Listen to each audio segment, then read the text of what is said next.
Well, welcome back to the Simplicity Diaries with me, Kim John Payne. Oh gosh, I have the just immense privilege to introduce Emily Cherkin to you. Emily, welcome to Thank our little podcast special. thank you. Thank you for having me. It's an honor to be here. We've known each other for a good long while, and all these years, 20 plus years later. You've come out with this wonderful book, but also your work has led you more and more into this issues around how to give children a childhood, if I can put it that way, in a Yes, broader brushstroke. And please some do. of the things that are happening around that. I wonder if you, before we get into the book, could just give us a little bit of a broad brushstroke, what led you to actually focusing so much of your life on this theme? Yes. So after graduate school, I ended up becoming a middle school English teacher. And so I spent 12 years working with seventh and eighth graders, which is my favorite age group. Not everyone's. Um, But what I realized in that time, so it was about 2003 to 2015, and in the time I was in the classroom, I witnessed some big changes technologically. One was the request of me as a teacher to move more things online, my grade book, my assignments, the way I communicate with parents. And the second thing was the amount of technology access and use my students were having outside of the classroom. So back in that early age, it was Facebook and MySpace, and of course now it's TikTok and Instagram. But that spillover from their interactions online into the classroom initially really stopped me in my tracks. And I thought, I can't teach a vocabulary lesson. These kids are talking about, excuse me, all these things happening online at home. So, I did what I thought a good teacher should do, which was let's have a conversation about this. I want to understand this better. And my students pushed back and they said, it's our parents. Our parents are texting and driving. Our parents are looking through their phones when they're bored. They're the ones on social media. And I thought, aha, this is not a kid problem.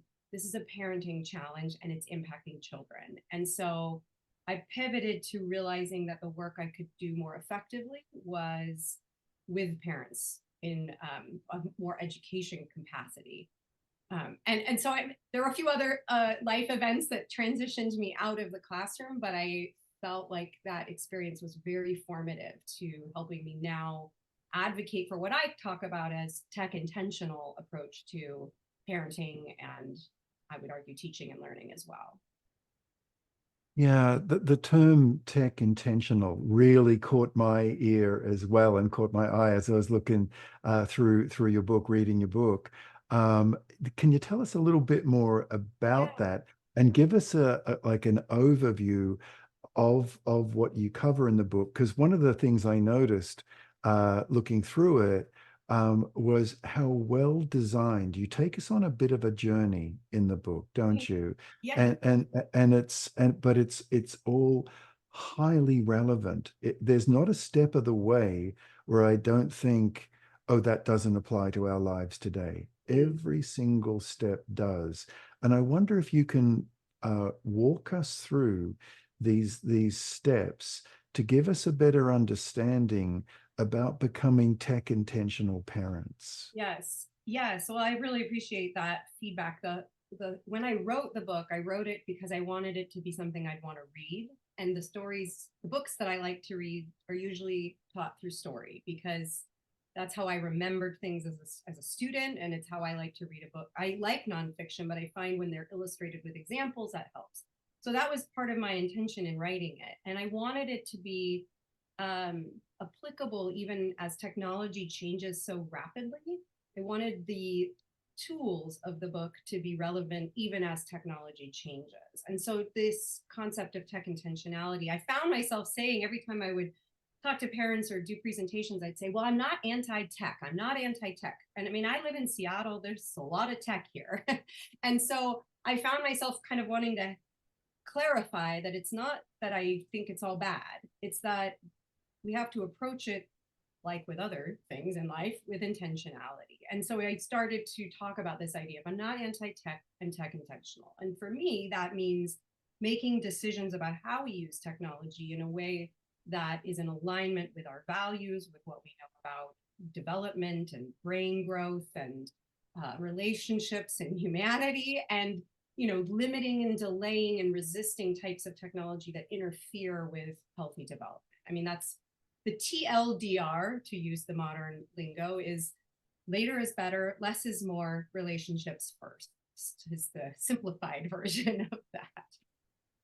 One of the, and this is where our work is so closely aligned, is that one of the pieces that I often talk to parents about is that I'm not anti-tech, I'm not anti-screens, but I'm passionately pro-human connection, passionately connection to nature, connection to friends, not friending and not Yes, watching nature videos, but yes, really involved in nature, yes, so soothing and calming, really involved with friends and all that the learning through maintaining a friendship takes. yes, And then the third circle is connection to family, because so much of what's happening on screens is eroding family life. yes, And all that leads to this connection to self, to yes. sense of self, to we all want our kids to grow up with that. This is my true north, not the magnetic north of Mm, toxic pop culture.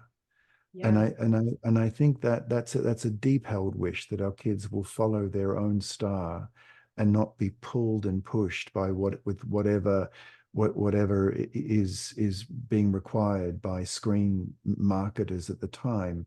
Now, you lead us through that very elegantly, and I wonder if you can talk now and just walk us through yes. some of the steps that you kind of almost like each chapter in the book is a step.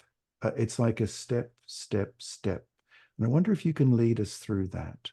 Yes, I would love to. So I'll hold it up. Sorry. I love Yes, please do. the icons on the cover, just of both that the app icon, but also the images are more of the real world engagement activities. So The screen solution. I just say it exactly. out loud. The Yes, the screen Screen Time solution. Solution by Emily Yep. Cherkin, a judgment-free guide to becoming a tech intentional family. And the judgment-free piece was very important to me as well, because I mean, certainly in the context of relationships, no one likes to feel judged. It doesn't make us be kinder, better behaved, whatever. And so that was an important message for me to get across, because I think especially screen time is so fraught with uncertainty and guilt and shame. And I wanted to say, come as you are. And here are some ideas about no matter where you are in your parenting journey, there's something here for you. So, one of the things I really thought about for the book too was how often I would hear, well, I watched TV when I was a kid and I turned out fine. And I wanted to illustrate how different it is for children today. And I mean, even it's crazy to say, but I would argue it's even more different now than it was 5 years ago. Like, it's just this shift is so, so significant. And, I go into it more in the book, but the very germ of that idea is the persuasive design component of modern technology, the way it is designed to hook our neural pathways, manipulate our attention, and hold us there. And so it's very different than just turning on cartoons on a Saturday morning on the television that the whole family watched. And so I try to do a kind of comparison between those experiences. Um, the other thing I hear a lot about from parents is my child needs a phone to be safe.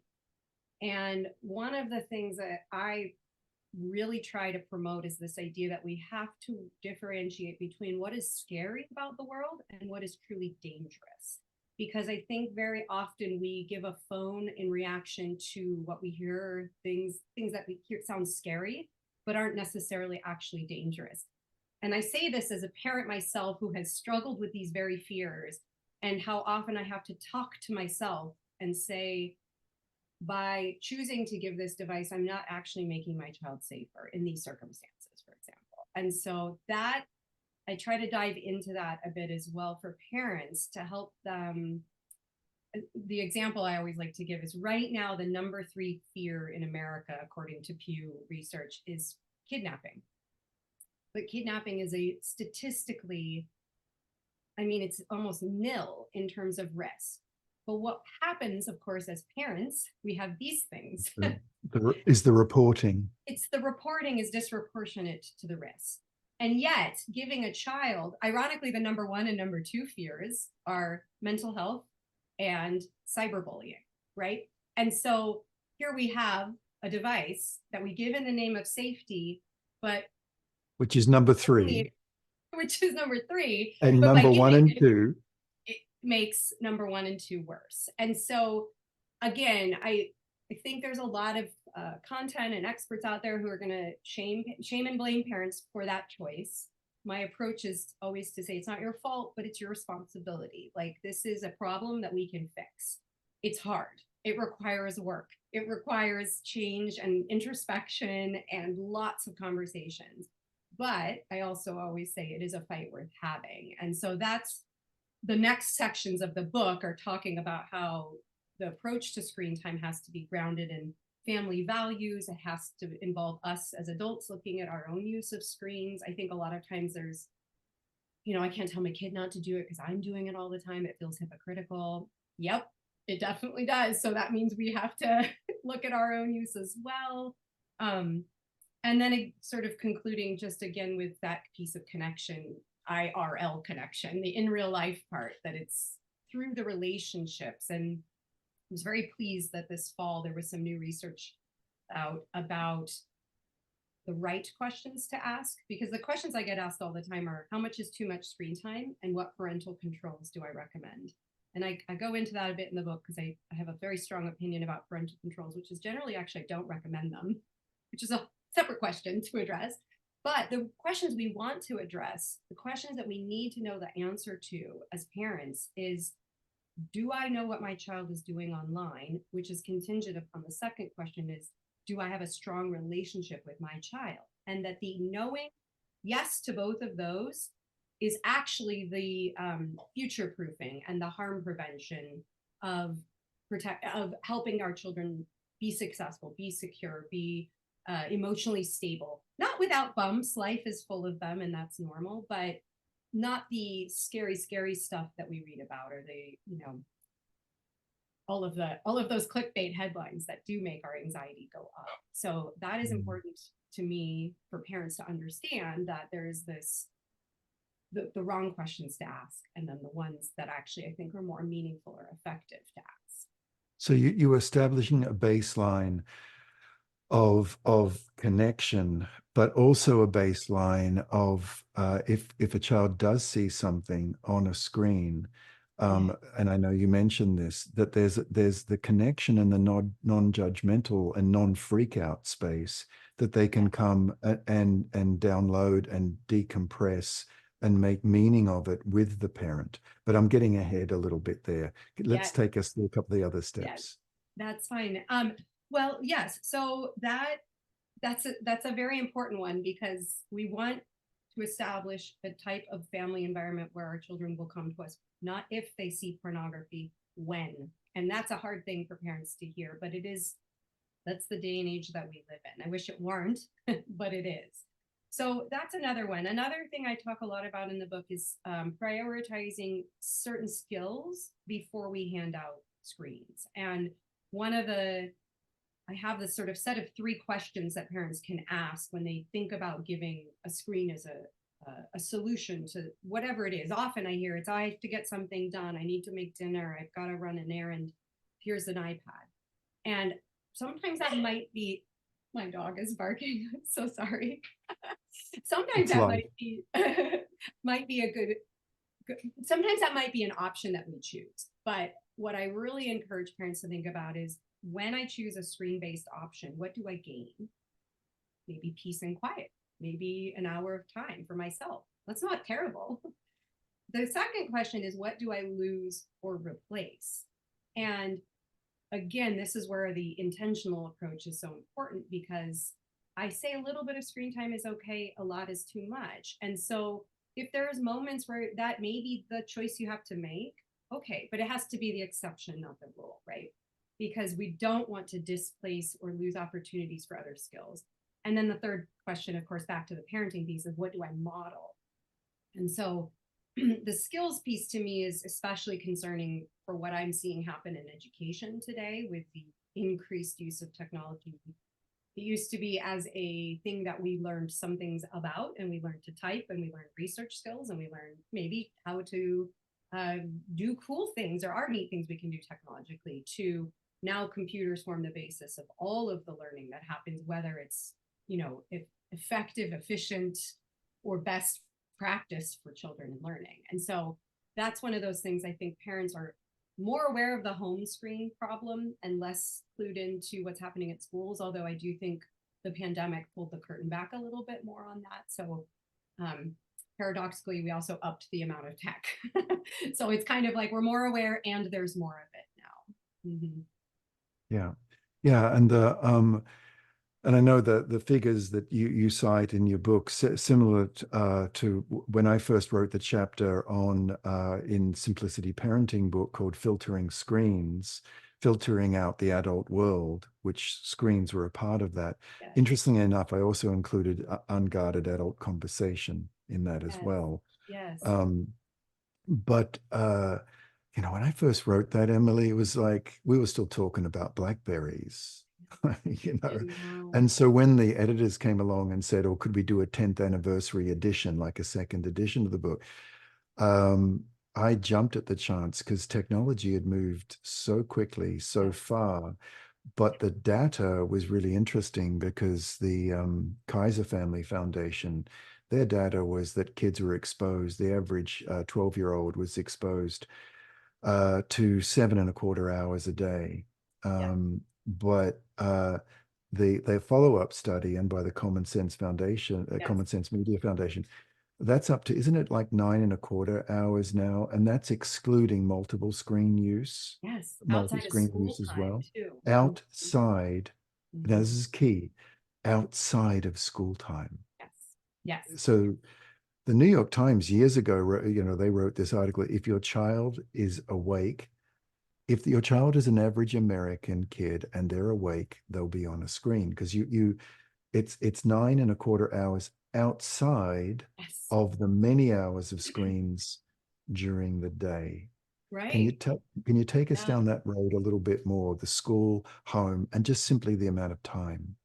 I think that's been one of the biggest shocks for parents is to put those numbers together. Because again, I would say, even 10 years ago, yeah, there was more screen use in the classroom, but it was still less than more.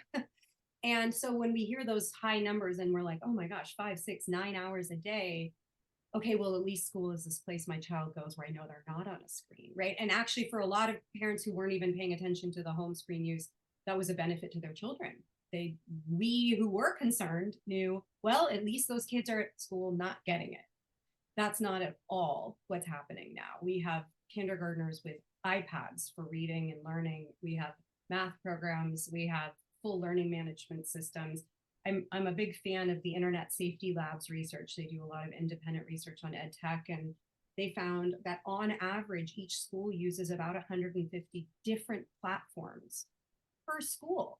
And so, I'm a lot of the work I do in the advocacy side of my work is around student data privacy and pushing back on the pieces of ed tech that I believe are harmful for children, not just in the learning context, but also the privacy. Oh, there's a lot. And so the fact that there's 150 platforms per school, there's no way even the most well-intentioned district or principal can monitor, can know what's going on, can know how that's happening. And anecdotally, I see it in my own house. My 12-year-old is a sixth grader, comes home with a school from her computer from her school, and she can get on YouTube from her school computer, and you know, YouTube may have some fun videos on it, but YouTube has a lot of terrible things on it too. And so I think parents are often shocked at what their kids can access. They assume that schools can block or limit. And I call this digital whack-a-mole because you just can't. It's never possible to block or limit or restrict or filter everything you want. And part of that is because human language is so nuanced, right? Like we can inadvertently search for something that I use the example, my son, when he was young, really loved Harry Potter, wanted to order a scarlet robe for his costume. I know where this is You going, know, Emily. exactly. The word scarlet connotes something very different than just maroon or red, you know? And so he typed that into just even an Amazon search to get a scarlet robe, and he got lingerie, you know, and it was just like, that was a relatively minor, you know, use of a search term gone wrong, but it really stuck with me that like nuance, you know, this is, computers don't have nuance. They rely on data sets and impersonality, and that's hard because you hear a lot of like, well, technology will make our life better, technology will ease things for us, it makes things easier. I hear this a lot, like the frictionless technology, and you know this, that's a problem for learning because we learn in the friction, we learn when it's hard and messy. And if we are imparting, you know, tools in the classroom or for homework or for students that make it easier, we're not raising more critical thinkers. We're raising kids who choose the easy way out because that's what the brain wants. So, And it's interesting, Emily, you mentioned your 12-year-old because yeah, at my graduate school at Antioch, where I've taught for many years, and we met at grad school at a different grad yeah, school years ago. But the a 12 a mum of a 12-year-old came into our cohort, into our class, aghast at her child who had been set homework and how she happened to walk by and there was some fairly disturbing pornography happening on the screen. yeah, And so we took the questions that he was meant to research, her son. We all did a search. We decided to all do that search, and because of the algorithms and because of the keyword searches and when we're in YouTube, the quickest someone was offered pornography just from a sixth grade homework question was 3 minutes. And then the longest was around 28 minutes it took before pornography was offered. And it's offered right there. You see it. And then when you go into it, it's on, then it leads to more and more and exactly. down. You're And teaching the algorithm. it's on autoplay, and that's the algorithm. Yes. So a child is just sitting there, and her son was shocked, and it took him weeks Mm-hmm. to get over seeing what he saw with his hardcore pornography site, just Yeah. in what they were putting out there in but the speed at Yes. which it leads a child down that pathway, and all sorts of research, as you know, Emily, that are now is now widely known about how that dramatically interrupts healthy, intimate relationships in future life because Absolutely. of the feeling that one is performance oriented, it's Yep. performative, but Yep. also that kids are when they're in intimate relationships are feeling a little bit like they're running the tapes of being videoed, even though they're not being, but Yeah. they're running those tapes. So they're not in the experience, they're observing themselves having it rather Yeah. than being in this beautiful, intimate relationship. Yeah. And I know you speak about that Yeah. in the book, and it's increasing, right? Very much so. And I love that you did an experiment right there and then about that, because I think that's a very powerful exercise for parents. And one thing that I did this similarly with Snapchat. So another very popular platform among young people. And just as a side note, I mean, the federal law says that to use these platforms, you are supposed to be 13 or older. Now, I am the kind of person that enjoys watching congressional hearings of big tech CEOs getting grilled by senators. And there have been several, one more recently, but a couple of, I think it was in October last year, they were asking them about, you know, the 13-year-old that was the CEO of Snap and Instagram and all of that. And they were saying, you know, like how this content, you know, it's no, they were saying no 13-year-olds under 13 is on this. I mean, excuse my language, but bull crap. That is not true at all. We know so many children are on it. In part, sometimes parents sign their kids up on their behalf, right? That's one problem. But the other problem is how quickly they went to justify, well, it's age appropriate for 13 and up. Everything's age appropriate. So some senator had done this in his office, and I thought, I'm going to try this myself. I made a Snapchat account. I pretended to be 15. I gave him the benefit of the doubt that, okay, let's say I am 15, and it was within seconds I got pornography. Seconds, not minutes, seconds. And that's simply with only telling them my birth date and a fake name. And not my real birth date, obviously, a 15-year-old one. I'm not 15. And so immediately you just hop over into the discover mode, which is the algorithmically driven content that pushes it to you. The other thing that I think is important to note here, and I didn't mention this in the book, but it's very interesting to me, is people are up in arms about children seeing pornography. Rightfully so, to be clear. I'm not pro porn for children, to be very, very clear. But part of the problem is the algorithm learns. And when you're in a household that has multiple devices, they communicate with each other. So if one person in the household is consuming pornography, and it might be an adult who is doing it legally, that's going to start to show up in the feeds of the rest of the family's devices. And so that's one of those things where I think we haven't quite put those together yet, as like, if kids are accessing it, maybe that the algorithm has learned something about the household, or, I don't know, if it's an older sibling or an adult, like. And again, that's just one of those things we don't know, because the algorithm is sort of this mystery black box, although that's intentional, right? The companies don't want us to know how they work, but it is only getting smarter. It is only training on further. The more data we give it, the more efficient it becomes. It's far from perfect, and there are many problems with it, but it's worrisome. Yeah, and part of what I write about, and I think it is an education for parents to understand this, but it is also our job as parents to educate our children about it, and to just say, and I'm talking at 3 and 4 years old, we have to start these conversations, because if a child, don't give them the device if you're not ready for them to see porn. And how that looks, how you talk about that with a 4-year-old is a very different conversation than a 14-year-old. But we have to start from beginning, because it's just like, it's again, not if, but when. So, hey guys, you're going to have this time on the iPad. There are pictures that make you uncomfortable, or you see something you don't understand, I want you to turn it off right away and come and tell me, right? I mean, any way that we can just normalize them coming to us, because it may not be porn, it could be bullying, it could be violence, right? There's lots of other awful stuff. Yep. And so I do this with my daughter and her friends. My daughter doesn't have a phone, but some of her friends do. And I will just walk by them in the house and just say, remember, there's porn on there, and don't talk to creepy people, or even people who don't seem creepy. Just constant broken record in my house of like over and over again. And I want them to roll their eyes. I want them to go, gosh, mom, leave me alone, because then they're listening. And, that's okay. Walk us down that road a little bit, Emily, as we pivot to what is it that parents can do about this? Because I love these chapters. Now we're combining more than one, but I love this aspect of your book that gave these. I think of it as small, doable changes.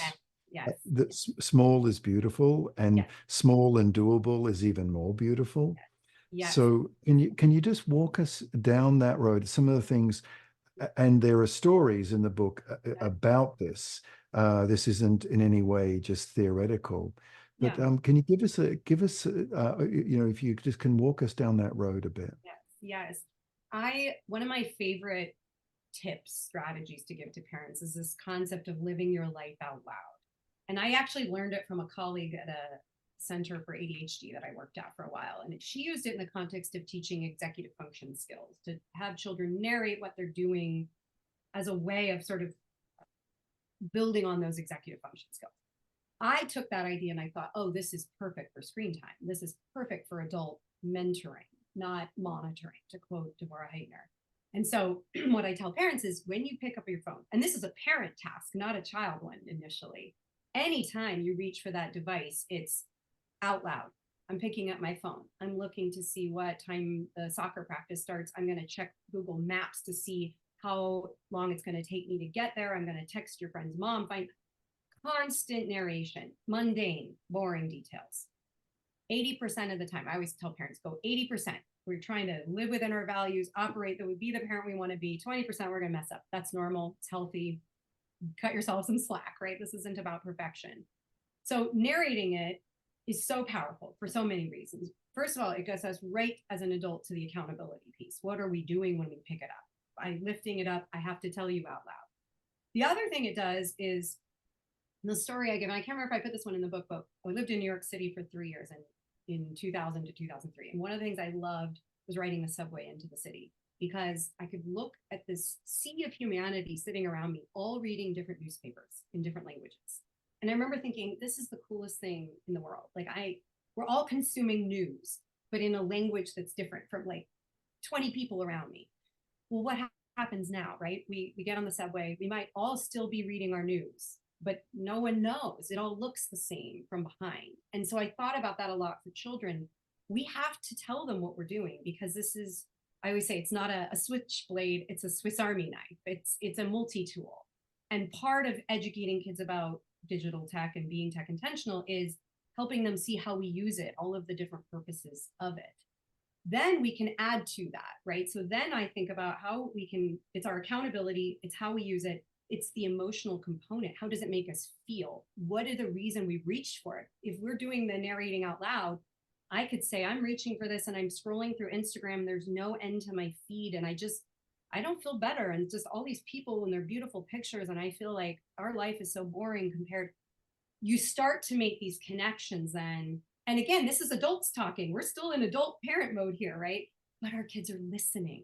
We know that children become the tech users we are by watching and listening to us. So if we know we've got work to do on that, we have to start here. And, I don't open with that in the book because I think that can be, again, that parent defensiveness. I always joke that I need a sandwich board that says, I'm not judging you. Anytime I walk into a parent presentation, I'm like, I'm not judging you. This is the quote I use. But Emily, Yeah. one of the things I loved about the talking out loud, the Yes. narrating, Yes. is that one of the thoughts I had was something I talk with parents about too, is that to differentiate between a tech tool and a tech toy. Yes. Yes. And so and when I read that, I thought, what you're doing in saying, okay, I'm checking what time soccer practice ends, The tool. or I'm checking on, yes, Yes. you're into tech tool land, Yes. and over and over and over, you're showing tech tool, Yes. because a lot of what we do as parents is tech tool, Yes. and to save, and I would now add this, to save tech toy time, until after the kids aren't around. Yeah. So tech tool, and then something I hadn't thought about is narrated out loud, and thank you for that. Yes. Yes. I've quoted you to many people. So you're using it as a tool, and what we want is for our kids, as you say, to become those users where tech is a tool Yes. and not consuming more and more of their life through passive play. Yes, and I will say one of the things that muddies that distinction is the fact that schools are giving iPads as tools. Because to a Yeah. child, an iPad is a toy. Certainly to a young child pre-educational stage. And so that to me is actually really problematic because then it makes it much harder. And then, again, you ask any child, what is an iPad? Is it a school device or is it an entertainment device? And they're going to say, oh, well, I might have it at school, but I use it to watch videos or play games. And so, and of course, we murky the water even more when we make educational games, than when we take math and we gamify it so it feels like a video game or it feels like an online game. So, and anyone who's listening to this and not watching Emily, she just put educational games in air quotes, right? Quotes. Just want Right. to say that. I Dr. Dimitri Christakis, who's a Seattle children's pediatrician, and he has a wonderful TED talk actually about tech and the pacing of technology, how that's changed. But one of the things I love to quote him on is he says, anything is educational. It's just, what is it you want it to be teaching? Right. And so slapping a educational label on an app might make us feel better as parents, but they're all teaching our kids something. It's just that the question is, what is it that they're actually teaching, and are we okay with that? Is that in alignment Mm. with our values? Is that in alignment with development? Again, like any yummy thing in life, anything dopamine driven, a little bit's okay. I mean, sure, there are some very clear exceptions to that, but like, it's okay to say, like, hey, we're going to watch a movie together as a family. But and I hear this all the time, I want a family movie night. And my next question is it one screen, one family? Because family movie night might involve parents sitting on the couch on their phones while kids watch a movie. That's not family movie night. Just call it what Mhm. it is. It's okay if it's everybody on their own screen in one room night. That's not a family movie night. And so helping parents to see that and make those nuanced decisions. I talk about it in the context of choices within choices, right? So, okay, we're choosing to do technology as a family. Well, then intentionally within that, do it together, right? Some families like playing video games together. Great, do it together. And if you do it Mm. separately sometimes, call it what it is. Let's just stop saying it's for learning and it's for family bonding when it isn't, or when it isn't always. So, as we get towards the end of our time, Emily, let's move even further down the road of solutions, because the Yes, book is so rich in solutions, yes, and I'm keen for us to get as many of those yes, small doable solutions yes, to for us as parents to absorb. And you've thought about this a lot. yes. Can you walk us through those? Yes. Well, certainly living your life out loud is free, easy. You could start today, no skills required. Just start talking. And you know it's working when the kids roll their eyes. Number two would be get your phones out of the bedroom. This is parents I'm still talking about. And I'm talking about even if you have infants, get them out of the bedroom, because it is going to make those teen years a lot easier when you say, I don't keep my phone in the room and all our phones stay here at night. And that, there's benefits from the modeling side, but also for us as adults for sleep. We know that sleep is sort of the low hanging fruit of happy and healthy, right? And when we get enough, we feel better. And so the more we can decrease our scrolling, interfering with our sleep process, I always say Twitter before bed messes with your head. It's like, we don't need that in our brains before we're trying to rest. And so even if you can't move it physically out of your room, I always say make it so you have to get up to reach it. Don't get up in the morning and reach for your phone. The next question I always get is, well, what it's my alarm clock? And I say alarm clocks are very inexpensive and very available still. So get a real alarm clock and put the phone away. Um, Another strategy, and this is a little more of a unique one, but I've been thinking about it because I realize as my children get older, my son is almost 16 and my daughter's 12. Um, that question of when to give a phone is really hard. And what I again emphasize and recommend is to delay as long as possible. And one thing that makes that much easier is when a child's school has a policy of a no phone all day policy. That, if any educators are listening here, this is the single most helpful thing you can do for parents from the on the phone side of things, is just have a universal rule they're not allowed.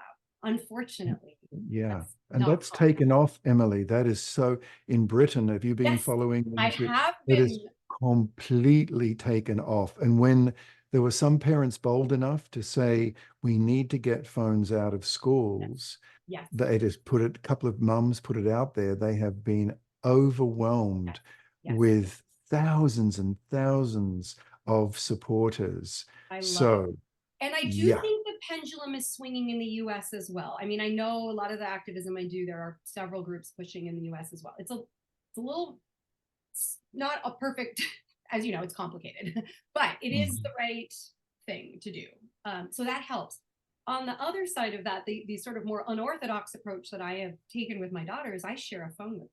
So this is one of those things that people go, oh, I could never do that. But then I want to say, well, what did you do when you were growing up? We all shared a phone. That was normal. We had one phone in our house and everybody used it. And yes, I know it's very different, but it has been such an illuminating experience, and it has made our relationship stronger, which, as we mentioned earlier, is one of the most important pieces to that future proofing and helping our kids be resilient in adulthood. And Well, when I read that, Emily, it was interesting because one of the things, again, this is where our work intersects and a lot, is that when you hand a child a phone, it's a very primitive thing. You're saying, here is your bone. This is Yeah. your not phone, but bone.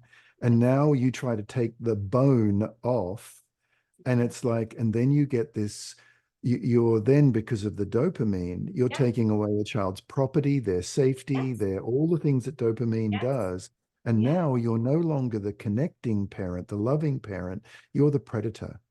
Oh, that is brilliant. Yes, that is it. And actually, it's funny you say that because I was working with a client last week and she said, well, actually, my son pays for his own phone line. And I thought, I actually am going to encourage you to stop. I'm going to ask you to pay for it, in part for that very reason. It's not going to solve all her problems right away, but I do think that's a brilliant way to put it. I love that. It is. And Well, it becomes that dopamine, yeah, primal it is, protective. and that's what dopamine is. We think of dopamine as pleasure and reward, and it is. But dopamine's origins and the reason it's evolved with us as human beings is it's got to do with when you have that pleasure and reward, that means you are safe and you're secure. You have enough food, you have enough water, you have enough shelter. Now, if dopamine is related to security, food, shelter, water at a very, very primitive level, and then we take the phone away, we're not just we're breaking something so important to us as Oh, parents, is that's our loving connection with our kids. yes. And that's why kids can react so strongly when we do take their Mm. phone away, because of they can't, it's Emily, it's not their fault. I It's agree. it's hormone. It's the dopamine. It's the I agree. neurotransmitters. Yes. So, mhm. Oh, that's beautiful. And I do say to parents, it's not that your child's bad or weak-willed. It's you versus the dopamine and the hijacked neural pathway. It is not you versus child. It's triangulated by this. And I Yep. think that's so powerful, and it helps it. It's a great way to help understand why the reaction to removing the device is so disproportionate. If you were to come up and take away a book or a game, kid might be annoyed, but it is so different. And that's, like I said in the very beginning of this conversation, it's not like when we were children. That's why this is harder. It's not that we're worse parents, it's that we are straddling this. And that's the other thing I think is so amazing is this parenting generation will be the last one to know a digital free childhood, an internet free childhood. And I feel eternally grateful that I had that experience as a child myself. And I hope, the pendulum always swings. I know I keep saying that phrase, but I do think there is a very interesting data point, microscopic change, but that the dumb phone, old school Nokia, have had a tiny uptick in sales. Yep. I find that fascinating because I do think people are saying, I'm too tethered, I'm too addicted, I'm too attached, and I don't like that feeling. So, And now you can have Gab, like the Gab phones, which look cool. They look like an Android-ish yeah, sort of phone, maybe a little bit like an iPhone, more like an Android. They look like, but they're text and talk only, which takes yes, care of the safety side of things. Because, and so much, and studies show this, so much of kids' communication, there's safety. That's why one reason we do it. And the yep, other is that we don't want them to be socially isolated from their right, friends. yeah. But still, to this day, with all this Snapchat and Instagram, all that stuff going on, the primary way kids communicate is still through texting This is online. true. And I'm glad you mentioned the FOMO, right? The fear of missing out, because I hear that a lot that parents feel like, well, I have to give it. They're the only one without it. Yeah. Yeah. Unfortunately, I also tell parents when they get it, they will feel even more FOMO because, first of all, a Gab phone or the like isn't a real smartphone in quotes, right?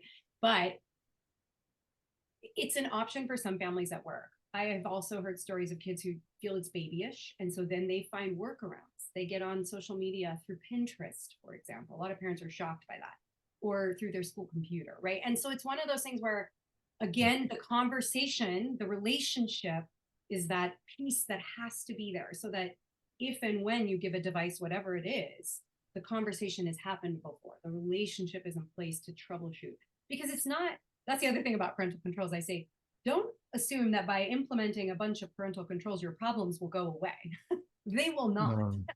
This is And still a you, challenge. yeah. And Emily, one question I have for you, which often Yeah. comes up, is we talk about parental controls, but what advice do you have for someone listening in or watching today that where one parent has really serious concerns about this, but the other parent has Yes. normalized it? Yes. I hear this so much. I love doing in-person talks because there's always a couple in the front row or one of them is elbowing the other. Yes, or looking meaningfully Exactly, seen, you know. exactly, exactly. Mhm. So, for that, and again, I'm not a licensed mental health professional. I'm an educator by training, but my tips for that is find common ground. That it is normal to not see eye to eye on this. And oftentimes, the parent that's very permissive with it might feel guilty about their own use or know that they are part of the problem because their phone is constantly around. It's often the case, but to say what is our common goal for our child, what is it that we want, and then to approach it, like I say, with everything, with curiosity. What is our goal here? What is it we want our child to have by the end of this school year? What are the things that we think are important for them in adulthood, and how do we get there together? And it's hard. I mean, I think there's often a lot, that's the tip of an iceberg. Often there's other challenges. I hear it a lot with split households where one household has very different rules than the other. And to quote a friend of mine, you can only control your controllables, right? So how you model, how you use your phone, how you talk about it to your child, and even how you talk about your co-parent or your ex around them matters for relationship building. And it's harder perhaps, but I don't think it means we just toss up our hands and give in or give up because Okay, it's so last couple of tips before we yeah. we round off, because I know there are a couple of others that through reading the book that you give that is golden, but things that you feel like are on top of the wonderful tips you've already given and tools, they're more than Yes. tips, they're Yes. they're real tools. Anything else you'd like to add just as we Oh, that's a good one. close?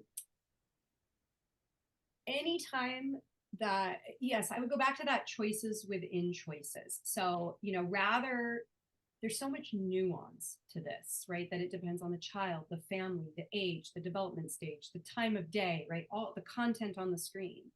Anytime you can make a choice that is a bigger screen, better, right? We know visually it's better. We know auditorially it's better because we can see it or hear it from the other room, or even better, choices within choices in a shared environment. So we never want kids on a headphone in a bedroom alone in the dark. Anytime we can move away 1, 2, 3 steps from that, the better it is for us and for our kids. So that is a huge one. If your kid's going to have the screen time or the iPad time or be on a phone, do it in a public space without headphones, right? It's with headphones, still in a public space, right? So each time we're micro tweaking these choices, always leaning towards that. Replace judgment with curiosity is something I talk about a lot in the book and my talks as well. Like I joked that I don't, people feel judged all the time, but sometimes with screens, we have to go backward to go forward, is what I talk about. So it might be that you absolutely despise the video games your child is playing, you want them to go away. Um, but if we approach it immediately from that, it is us versus child. We don't want to do that. We want our children to know we're on their team. We're working on this together. It is a problem I'm here to help you solve. It is, I'm worried about it because, but you start by engaging them in the game. Perhaps you might be, tell me why you like this game. How do Minecraft comes up a lot because that one is sort of never ending. And I think there's some neat things about Minecraft. I'm actually not anti Minecraft, but it does never end.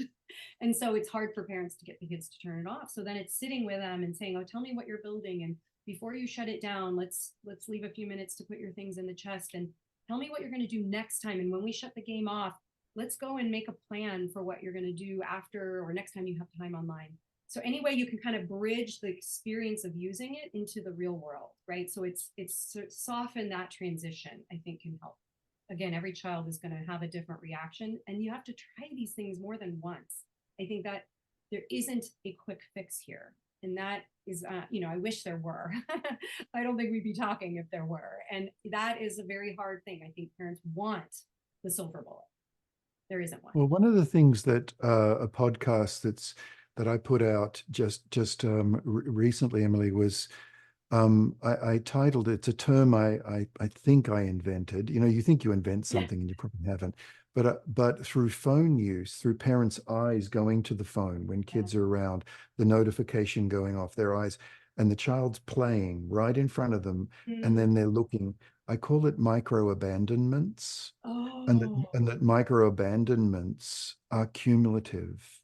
And yes. now, like you, I'm an educator, but also mental health work, and is a big part of my work. And micro abandonment is a very, very real. I'm seeing behavior of kids these days that I have.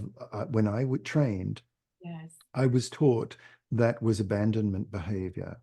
Wow. But these kids have a perfectly, available parent, Yeah. available. I'm Right. air quoting again, Absolutely. Yes. but they're not available, and it's death by the relationship by 1,000 micro Yes. abandonments.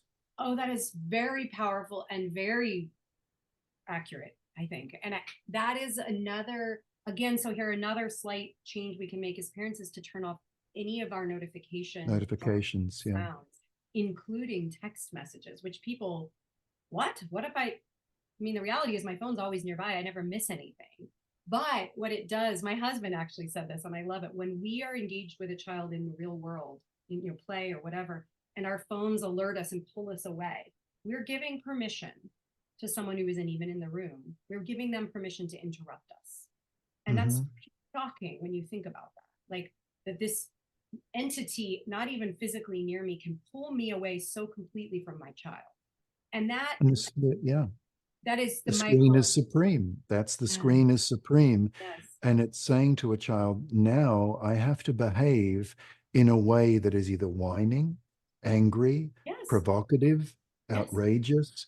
I yes, need to do that to yes, get back into your frame of yes. consciousness. Can you blame them? I mean, I think that's what makes children amazing is they're going to do everything they can to get our attention, even if it's behaviors we don't want. And a friend of mine always says, where attention goes, energy flows, right? So if we are responding to that negative behavior, then they're going to, it's that reinforcing piece of it as well. So this is again, Mm. as much as I talk about the screen time solution, and I think parents want it to be the solution that what their kids will do, it's actually us.